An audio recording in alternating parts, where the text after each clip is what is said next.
hundreds of millions of Right. dollars, right? That's a lot of money. Getting paid to travel while also traveling because of my other job. Empower people to help others. We're doing a DIY, DFY, and DWY program. So a do it yourself, done for you, and done with you.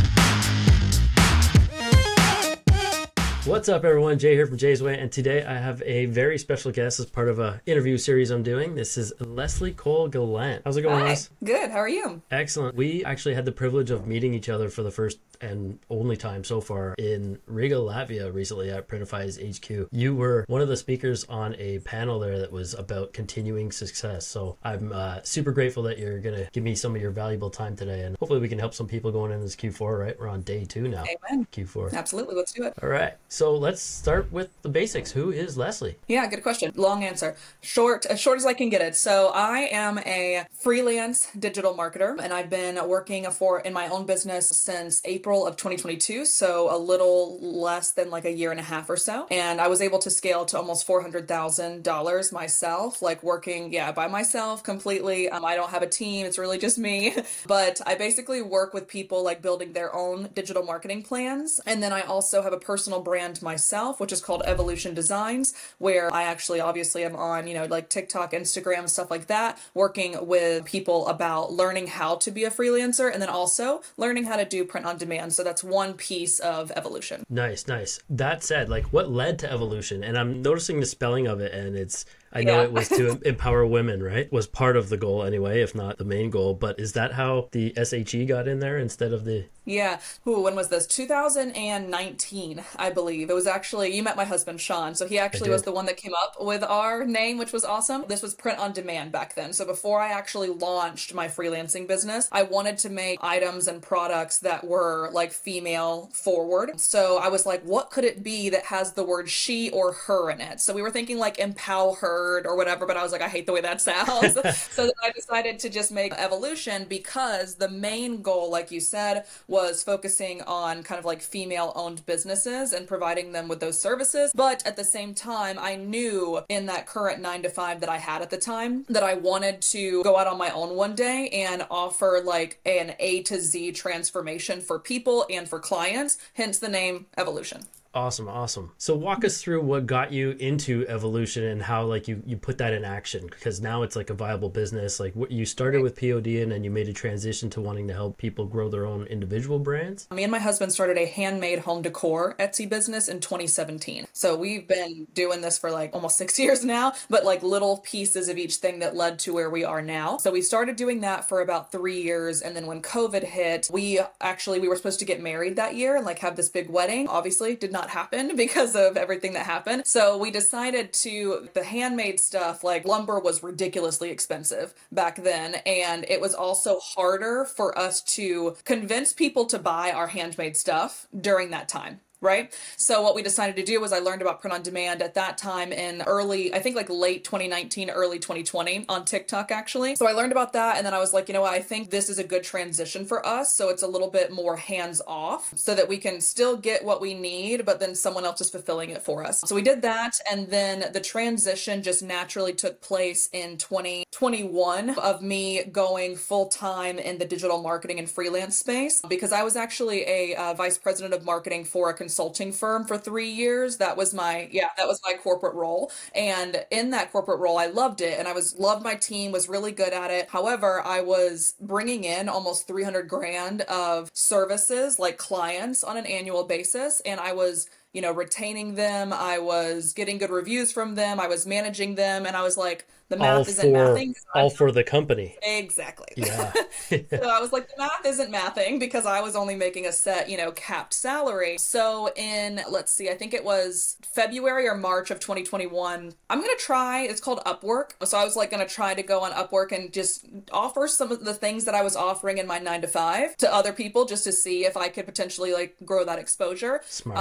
And within 1 year, I was able to leave full time, like make this my full time gig. And then my first month I made 16 grand. So it obviously Holy worked crap, out. that's awesome. Yeah. Yeah, well done. Like that's a Yeah. big deal, right? Is like this is something you can't really kind of explain to people until they've had that realization or that epiphany for themselves, right? Like the value you bring to other companies and stuff is like can be immense, and then the piece of the pie they cut you is sometimes negligible to it, relatively speaking, right? And it's like, what do they do to keep you there? Is throw more money at you, right? If ever you think about getting one foot out the door or anything like that. But as soon as you just plug away at it on your own, would you ever want anything else for anybody else other than to have them all? I wish everybody could just have control over their own lives that way, right? Like, Yeah, I was actually just talking to my best friend this weekend who her company is potentially thinking about going back into like a hybrid, go back to work for like 2 to 3 days a week thing. And just hearing her say that, like my stomach dropped for her and she doesn't work for herself. Like she still works for someone, but she at least gets to work from home and like kind of create her own schedule. So like at the absolute minimum, that should be a requirement in the world. So absolutely 100%. There is nothing that like, even if like I go completely broke, my husband goes completely broke, like there is nothing that would force me back into working for somebody else, because now I have seen the outside of that and the possibilities and the uncapped potential and literally hundreds of millions of businesses around the world willing to hire. It's a no-brainer. yeah, and I mean, even if those hundreds of millions of businesses willing to hire through $1 your way, that's hundreds of millions of dollars, right? That's a lot of money. Exactly.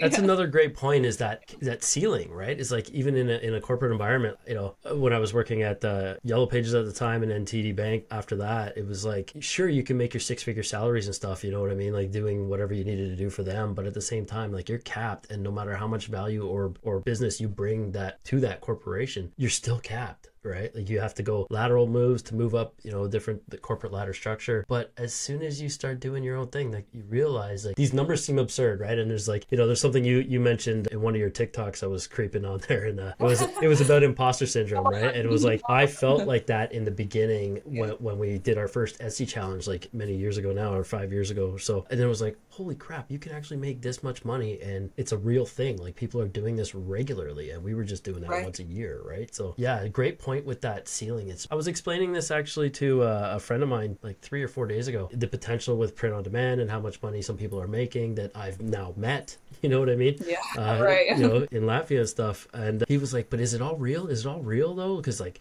they're telling you that. I'm like, oh buddy, like I've seen it. Yeah. I'm living it. Like I'm traveling the world doing things I want to do. Like people just don't want to believe that they can control their lives in a way that kind of gives them the financial freedom. It shouldn't be a tough sell, right? Like it should be. Yeah, if I can say, like if nobody listens to anything else I say on this entire podcast, go read The 4-Hour Workweek by Tim Ferriss, and that will really help change your perspective on it. Yeah, 100%. And I would follow that up with Steal Like an Artist, another great book, Austin Kleon, absolutely. Right? Like, so I wanted to talk about traveling a bit. One of the things we were talking about is being able to control your own day-to-day and not have to work 11 months to have a 3 or 4 week chunk off once a year. Like that's something I could never give up again. What's the best part about print on demand or doing what you're doing, the freelance stuff, all the contracting stuff? Is traveling one of them? And like, how many countries have you been to now? Because I know you've been to a few. Yeah, Riga is one of them, which I would have never imagined. I think you and I talked about this, that like Latvia or Riga, Latvia wouldn't have ever necessarily been on my must visit list, but it was one of the coolest places we've ever traveled to. So I was just so grateful to get that experience, and that would have 100% never happened had I not, first of all, started with Printify in 2017 or 2019, but also would have never, not really given a crap what people think about me and just get on TikTok anyways. Yeah. And just go out there and do my own thing and talk about stuff that I love. And I also, most people don't know this, but I actually sent a cold pitch to Printify. They had no idea who I was back in September of last year, so 2022. So I was just like, hey guys, I use your platform. A lot of people are asking me questions about it. Would you want to work together? And here we are a year later going to Europe, so that's a perfect example of not only is the traveling incredible, but like I had to do my thing to get there, to like, it doesn't just happen. Like obviously you had to put the work in to build a YouTube channel and a huge Facebook group for someone to notice you as well, right? So that's one of them, which was awesome, incredible. I've been since April of 2022, so since I took this off, so a year and a half. Oregon, New York twice, Costa Rica, Aruba, Puerto Rico. We just got back from, oh my God, where did we go this year? I forgot. We go another country. So we've been to too many to keep straight. Yeah, exactly. Like I literally have a list of all the things. We went to Chicago for an entire week. I did a retreat that I hosted for some girls that was in, it was just Traverse City, Michigan, but it was like this $5,000 Airbnb, like this incredible thing. So there's just been like so many different places that I've been able to personally go, like, and take my husband, which is just the best time together. And then I also get to treat like my friends and my mom and sister. I've taken them a couple places as well, which is awesome. And the best part, like you said, yes, the traveling is the best part, but I don't have to take off. Like all the things that I just told you were weeks or 10 days at a time. Yeah. So it's not like I am taking off 2 full months and not working or like not receiving income. I'm still hitting those consistent high income months every single time, even though I'm away from my computer. So it was that kind of like upfront work, the business build, those perfect processes, if you will, that like keeps that sustained, and the cha-ching, cha-ching, cha-ching, or whatever on your phone, or an Upwork notification comes in when I'm in Riga, and then me and I don't know if Sean told you this, but me and Sean, my husband, while we were in Latvia, got paid a lot of money for making couples content while we were over there for a travel agency. You mentioned something about it, but we didn't have a chance to pry. So, yeah. So that's like a perfect example of like getting paid to travel while also traveling because of my other job. So it's absolutely amazing. Nothing wrong with double dipping, right? You know what I mean? You're getting paid to be there. It's perfect opportunity. Right. So yeah, I mean that's incredible, and I totally echo that sentiment of like being able to do it and not at the sacrifice of money, right? So that's the other thing. Like waking up, like you mentioned Costa Rica. That was my first kind of kick at the can at a 30-day trip, right? My wife when I went there in 2018. Awesome. 2018, 30 days, travel the country, and then of course we're smitten, and they're like, oh, we're moving here. You know, that's it, right? That's what we said too. First time out of like North America ever, and I'm like, yeah, definitely all in, right? But lo and behold, it ended up being Belize is going to be our next one. In three weeks we're on the road. But in Costa Rica, waking up to having like beautiful central like Costa Rican coffee, literally like the best stuff on the planet. What, 8 o'clock in the morning, you're wide awake, 7 o'clock to maybe 10, having your coffee, processing some orders, getting your stuff done for the day. And those are all orders you made overnight or the day before, right? So you've already started your day now after your second coffee or third for me with enough money in the bank to cover your expenses for the day and then some, right? It's liberating in a way that I don't think you can really explain until you get there and you feel it. And that for me was like the definition of success, right? Like to be able to do that, not necessarily a dollar amount, but enough to have stuff covered ahead of time, right? For somebody who's, you know. So that said, like we touched on it a little bit about the imposter syndrome. So like it's a real thing. Getting a little personal here. I hope that's okay. But it's a real thing. And you had a bout of it in Riga. Yeah, it's kind of surreal being in a situation where you're surrounded by a bunch of awesome people. So are you okay talking about that? Or like how did that, you know, like how do you overcome imposter syndrome? Because it's a very real thing. Yeah, totally. I consider myself pretty superhuman, to be honest, where I like hyper focus on things and it's gonna happen. Like hands down, 100%, like there's no doubt in my mind that X is gonna happen, whatever that is.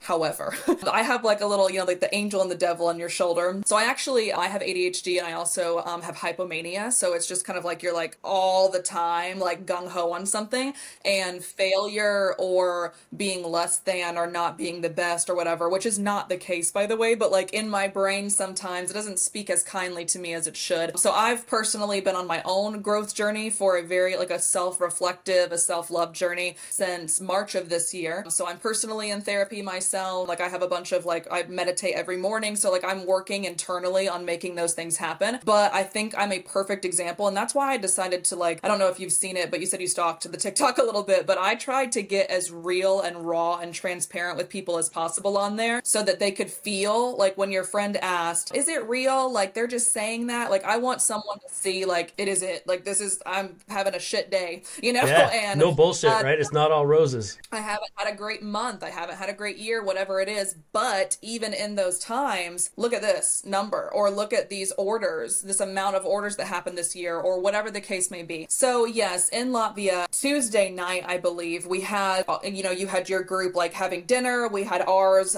So I met these people that were making millions of dollars on Etsy that were younger than me. And I was like, Jesus, what did I do wrong? You know, and just all this nonsense in my head that shouldn't have been there. And it took, thankfully, like my husband is like my absolute rock in these kinds of situations, where he was like, because it was like 2 a.m. and I was like convulsing and I was like, why am I here? I should go home, like shaking in the shower. So again, I'm as transparent and raw as it gets. So he said something. He was like, if you were not supposed to be here, you would have physically not been able to get here. So my flight would have been canceled, like whatever the case may be, like Printify would have never asked, like whatever the case is, I would have not been there if I wasn't supposed to. And I also, on the other side of it, the way I see things, and I think I might have mentioned this to you too, is like, if I am the smartest person in the room, I am 100% in the wrong room.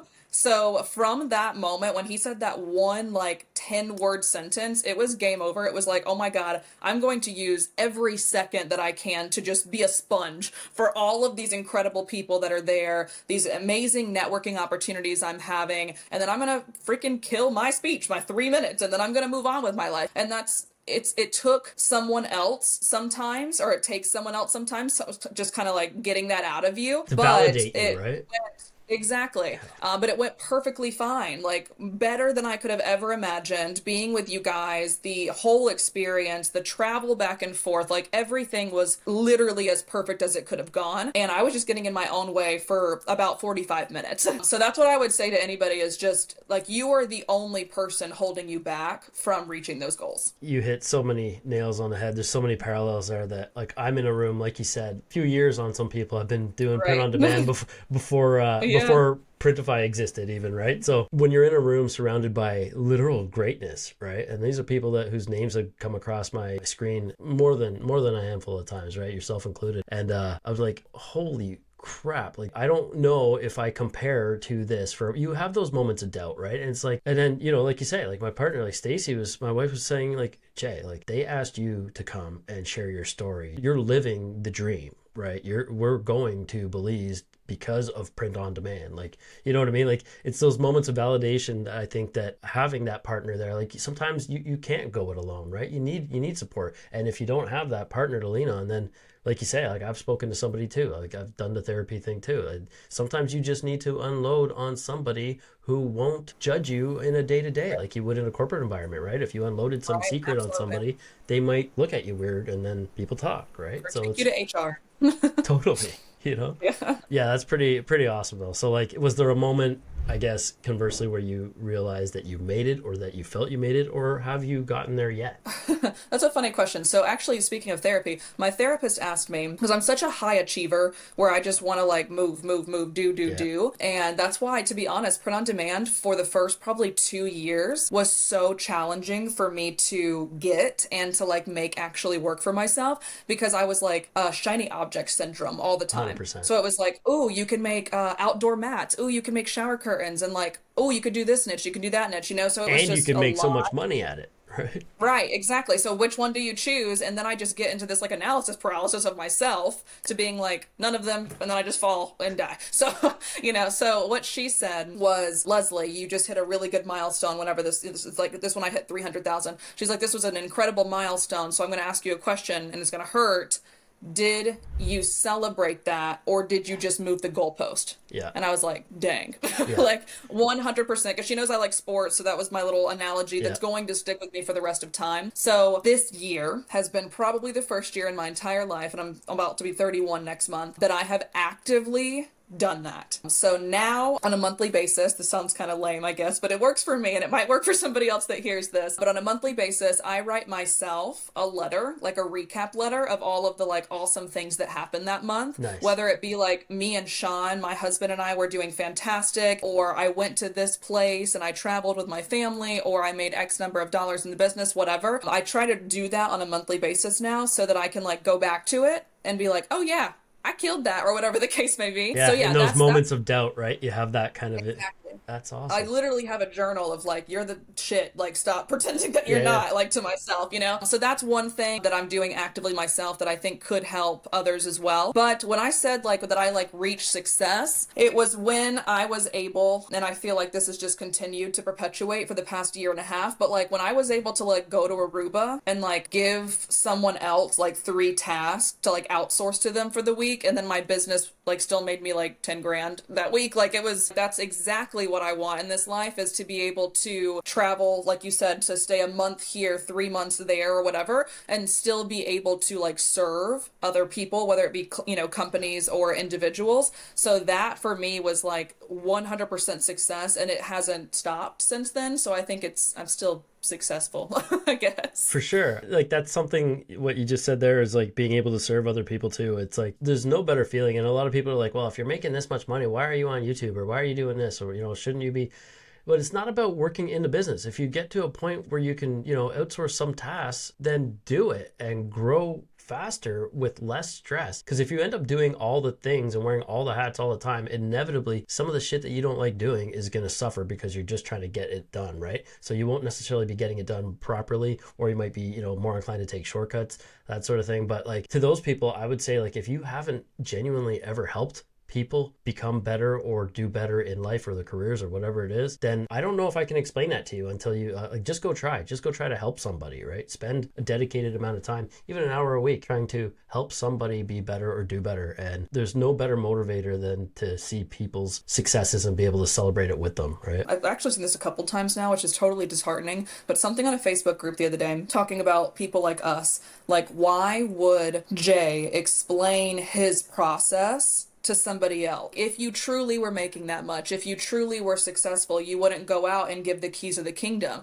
And I was like, you obviously have not experienced what it's like to feel that like sense of just humility to be able to help somebody else grow. So like my business is doing, in my opinion, as, you know, well as it is, and will continue because I'm putting people first. I'm not putting myself first. Totally. So. Yeah, well said. It's an indescribable feeling again, right? Like to know that you can help people make big life changes, because like so many people are just stuck, or they feel stuck. Yeah. They believe they're stuck, but they don't have to be, you know? I think that's also interesting if we think about like the other side of it, like not the like mentor or educational side, but like even just like the consumer of a product. Like if we could put anyone that listens to this, like you could change someone's life by it being the gift that they receive from somebody else. So a quick example, my dog unfortunately passed away a couple years ago, and this was an ornament that was gifted to me, and it literally sits up here all the time in my Zoom corner so everyone knows that he's important to me. And that was 2020, so it's been almost 3 Christmases ago. That changed my life when I got that, truly. Like, no, I wasn't like making $1 million the next day, or I found the love of my life the next day, but I mean, it truly impacted me to receive that from someone. So if you can think about it that way as well, like the people that listen to your podcast or watch your YouTube, is you don't have to teach someone how to do something to completely like up-level their life or up-level their experience in life, or give them also the satisfaction of being able to gift something so personal and so perfect for that exact person. So I just wanted to say that too, because I wanted it to hopefully like circle back for your people as well. Yeah, I think that makes total sense, right? Like empower people to help others, I guess, in a nutshell. That's a pretty awesome way to look at it. I don't know if not that it hasn't crossed my mind that way, but like that's the gift that truly and genuinely keeps on giving. Yeah. It's funny because we have a candle that a neighbor got for us when we lost our big boy Brutus in 2018, a Dane Mastiff mix, and it's like got his picture on it, and he's lying on a dock at sunset, and it's the same thing. It's the same idea, right? It's like they felt great because they're providing something for us, and we felt great for the emotional uplift. Exactly. But yeah, it was print on demand. Go figure, right? So what's going on? Like, what's next for you? Is there anything, like, do you have any big lofty goals? I know you're taking kind of stock and inventory on the monthly, you said now, right? You're writing goals down and, right. and you're celebrating accomplishments, but looking forward, like is there anything next, or is it more of the same, or are you not looking too far ahead? Because one of the things I love about what we do is that I don't know where I'm going to be in 5 years. You have kind of like a 2-year plan, or I do, but in 5 years from now, I don't know where I'm going to be in the world. I don't know how much money I'm going to be making, but I know it'll be enough to do what I want to do. I don't know, where I'm going to live, you know what I mean, or be visiting. What time zone you're going to be in. Totally. And I love that element of it, right? People balk at this sense of insecurity. It's all daunting, and they want this constant, right? And they want to know. I'm like, that to me just fosters a culture of boredom, and I don't want to be bored. I need the stimulus, right? Complacency. What do you think? Where are you at? Obviously, being October when we're having this conversation, Q4 and Q1 is really on my mind right now. So since Amplified, I hope Printify sees this, but since Amplified, me and Sean both have had just like a newfound passion for making Etsy work for us. I would say probably like 20 grand or so over the past 3 years, just kind of like little things here and there. At one point, I maybe had like 40 listings in my shop. So like I was really, really focused on my business. And then that was like one very small piece of it. So it would cha-ching, a couple times a week, right? However, since Amplified, I'm very grateful to say that we just hit like 5,500, yes, like for September. And that was the biggest month that we've ever done. Like collectively, we would do 5,000 a year sometimes. So that was really cool to be able to hit over 5,000 in that 1 month. And that just kind of proved to both of us that like, okay, fine, we know what we're doing. Like we can actually make this happen for ourselves too,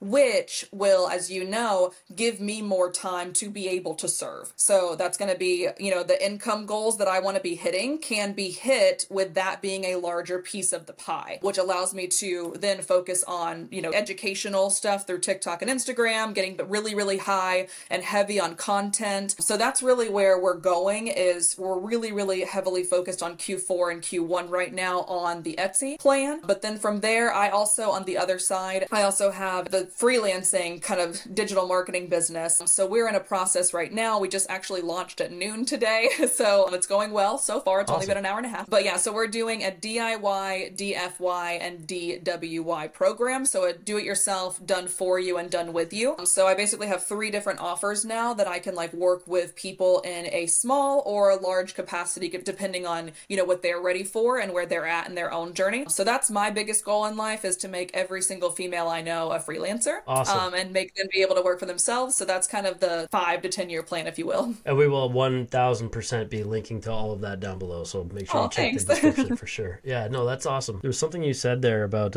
feeling inspired to, blow up the Etsy thing. It's like one of the things Riga was known for was like the city. We got this little magnet as a keepsake from our buddy Florence, right? And nice. Who's in that Printify Rockstars group. So if you're not in there, go check out their group too. It's a pretty awesome spot to be. It said Riga was like the city of inspiration. And I'll be damned if I didn't come away from leaving Latvia 100%. feeling more inspired than I have in years, right? It lit such a fire under my ass. And I think with all the people there and Printify, it's, being in Latvia was like the POD mecca, really, really truly. And like, I'm feeling so inspired. It just feels like the future of POD is in great hands, and I'm excited for the future. Like so many new things coming. It's kind of mind-blowing. On that note, Amplified, you had a great point on your panel. It was you had a call to action strategy for assessing warm leads. So instead of just blasting social media, you mentioned something about like asking people if they're actually interested in that sort of thing, right? So like, can you tell us a little bit about that? And do you have any other Q4 tips or anything you want to share? Yeah, that's a good question. So to be honest, that's the strategy that I use for every single business, every industry. It does not matter. It's the exact same concept. People love talking. People love giving their opinion, and people love when they feel like they're a part of a community of sorts. They also love exclusivity.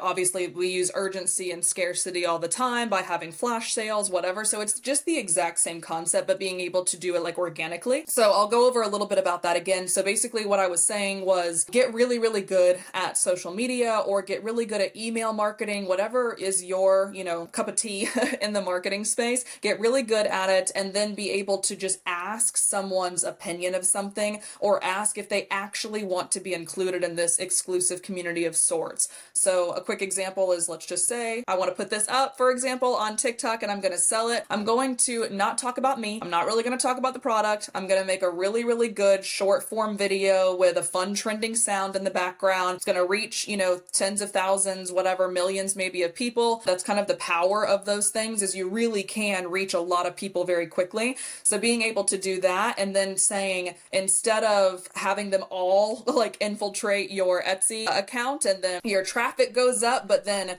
your sales are kind of still down here. We don't want those conversion rates to be poor, obviously. So what I said was doing something of the sort that allows them to speak for themselves. So I really, really want this. I want to know more. I want that 50% off, whatever it is. So that works literally 10 times out of 10. Like I have tested it on hundreds of different industries. I actually literally just did it for myself yesterday for my own business that has nothing to do with print on demand, and it worked, and it works time and time again. So I do recommend for people that are interested in the organic marketing side of an Etsy store, of a Shopify store, whatever it may be, to go that route for themselves. And then kind of something I alluded to a second ago that I want to just dial in a little bit more to is the flash sales. Right now, like absolutely, like I run my sales on a monthly basis, like at no more than 48 hours long each. And then once that 48 hours is over, I go back in and then I just relaunch it, you know? And what that does, as you know, hopefully people on this podcast know as well, is it will show you on Etsy,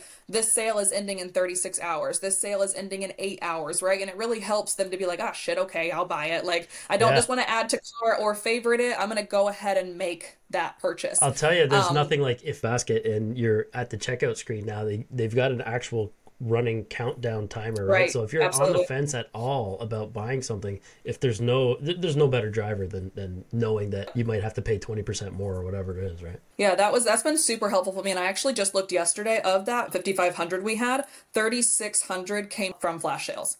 So if I hadn't had done that, I wondered, I was like, ooh, would that have been, like, that's over 60% of what I made during that month, you know? So I wonder, like, would it have been the same? The answer is more than likely no. So highly recommend flash sales of sorts. My third thing I would say for Q4 is don't stray away. Like, Printify has hundreds of opportunities of products. So don't stray away from kind of like testing those out and just seeing like what could work for your exact niche. So like for me, like I'm in like the sports niche, for example, and I just saw something. I was just doing some random research on T-Launch the other day, and they have literal footballs, baseballs, tennis balls, like actual like handheld ones, like full size, that you can customize through there. And I was like, dang, that's like really cool. I never even thought about that before. Just doing the research and being like, what else? You know, golf towels. I was like, oh shit, I never thought about that. But that's something that I actually looked up on Everbee, and it was in E-Rank, and it was like being searched like 5,000 times a month. And that's like a gold mine that I never thought about for my people that I know would do really well. So that's what I would say is like, don't stray away from like if you're a t-shirt business, that's all fine and dandy. But like if the person bought a t-shirt from you and you want to increase their customer lifetime value,